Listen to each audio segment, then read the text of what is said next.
जय हिंद। आज बहुत ही खास मुद्दे पर दोस्तों चर्चा करेंगे। वक्फ संपत्ति की जो लास्ट डेट थी रजिस्ट्रेशन की उम्मीद पोर्टल पर, वो 5 दिसंबर 2025 की थी। सुनने में आ रहा है साथियों, इसको बढ़ाकर 3 महीने आगे कर दिया गया है। क्या इस खबर की क्या सच्चाई है और हमारे केंद्रीय मंत्री किरण रिजिजू ने इस पर अपनी क्या प्रतिक्रिया दी है, आइए जानते हैं। वक्फ कानून बनाने के बाद हमने उम्मीद पोर्टल लॉन्च किया था, जिसमें वक्फ कानून के मुताबिक 6 महीने के अंदर में सारा हिंदुस्तान में जितना वक्फ प्रॉपर्टी है उसको रजिस्टर करना अनिवार्य था। कंपलसरी रजिस्ट्रेशन के लिए 6 महीने दिए गए थे। आज आखिरी दिन है। 5 दिसंबर आखिरी दिन होने के नाते अभी भी लाखों वक्फ प्रॉपर्टी रजिस्ट्रेशन नहीं हो पाया है। मेरे पास बहुत सारे सांसद आए, मेंबर्स ऑफ पार्लियामेंट, अलग अलग स्टेट के लोग आए, कई लीडर्स आए, पॉलिटिकल लीडर्स, सोशल लीडर्स, कई लोग मुझे मिलने आए और रिक्वेस्ट किया कि जो 9 लाख से ज्यादा वक्फ प्रॉपर्टी को रजिस्ट्रेशन करने में दिक्कतें आ रहे हैं और आज आखिरी दिन है, इसलिए उम्मीद पोर्टल का आखिरी दिन को एक्सटेंशन किया जाए, ऐसा रिक्वेस्ट आया है। मैं सबसे पहले तो ये कहना चाहता हूं, अभी तक आज शाम तक कितना होगा वो देखना पड़ेगा। अभी तक 1,51,000 वक्फ प्रॉपर्टी का रजिस्ट्रेशन हो चुके हैं। 1,51,000 से ज्यादा वक्फ प्रॉपर्टी उम्मीद पोर्टल में रजिस्ट्रेशन हो चुके हैं।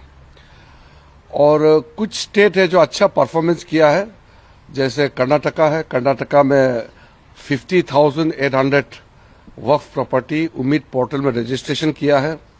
और पंजाब भी अच्छा किया है, जम्मू कश्मीर का भी अच्छा है, और कुछ स्टेट्स का और अच्छा हुआ है। कई बड़े स्टेट है जिसमें रजिस्ट्रेशन ठीक से नहीं हो पाया है।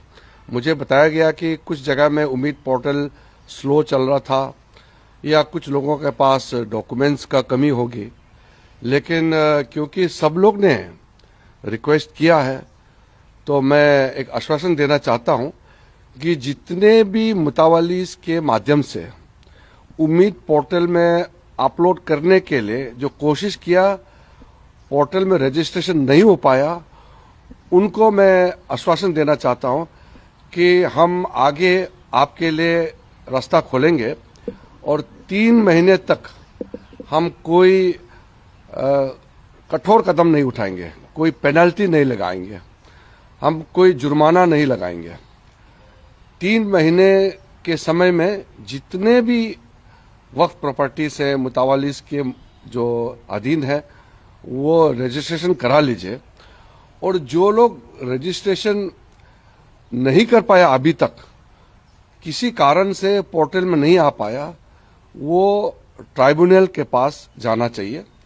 सुप्रीम कोर्ट ने वक्फ प्रॉपर्टी को लेकर के जो टिप्पणी की है, डायरेक्शन दिया है, वो बहुत साफ है कि 6 महीने का एक्सटेंशन को सुप्रीम कोर्ट ने मना किया है कि वो फर्दर एक्सटेंशन नहीं देंगे।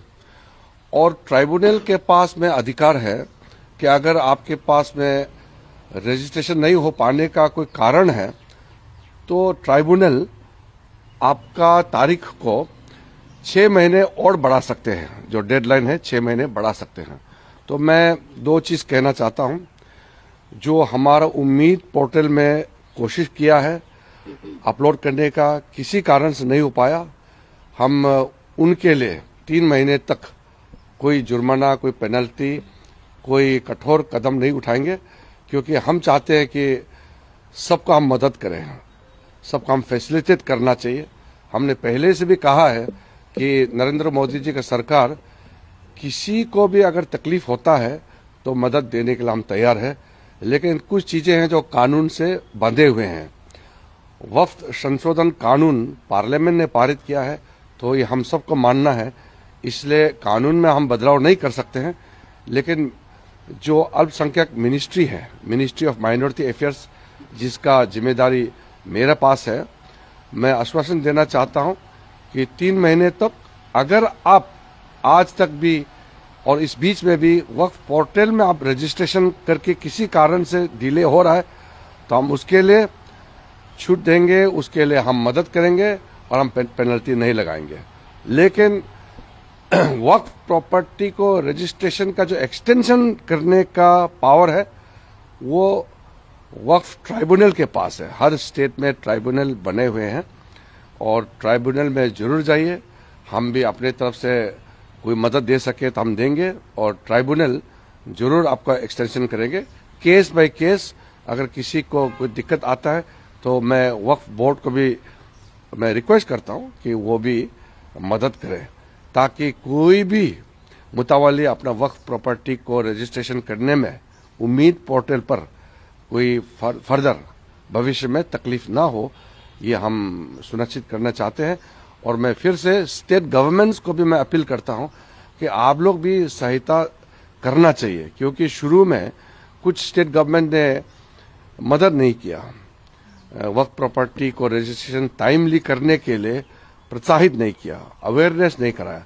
तो मैं उम्मीद करता हूं कि आगे सब लोग साथ दे करके हिंदुस्तान में जितने वक्फ प्रॉपर्टी है अच्छी तरह से रजिस्ट्रेशन हो, कामकाज वक्फ प्रॉपर्टी का मैनेजमेंट में ट्रांसपेरेंसी होना चाहिए, अकाउंटेबिलिटी होना चाहिए और अल्लाह के नाम में जो आपने डेडिकेट किया है तो उसका इस्तेमाल भी अच्छी तरह से होना चाहिए। पर सर कई लोगों के पास पेपर नहीं, इनको टाइम लगेगा रजिस्ट्रेशन के लिए पेपर इकट्ठे करने होंगे। देखिए, कोई वक्फ प्रॉपर्टी अगर कागजी और या किसी कारण से तकलीफ में है तो वो तो ट्राइब्यूनल देखेंगे, मैं उसका जांच पड़ताल नहीं कर सकता, वो ट्राइब्यूनल करेंगे। लेकिन वक्फ प्रॉपर्टी अगर सही में वक्फ प्रॉपर्टी है तो उसका तो डॉक्यूमेंट तो होगा, ठोस डॉक्यूमेंट होगा। इसीलिए वक्फ कानून लाया गया है कि प्रॉपर्टी का अच्छी तरह से मैनेजमेंट हो, एफिशिएंटली, ट्रांसपेरेंटली।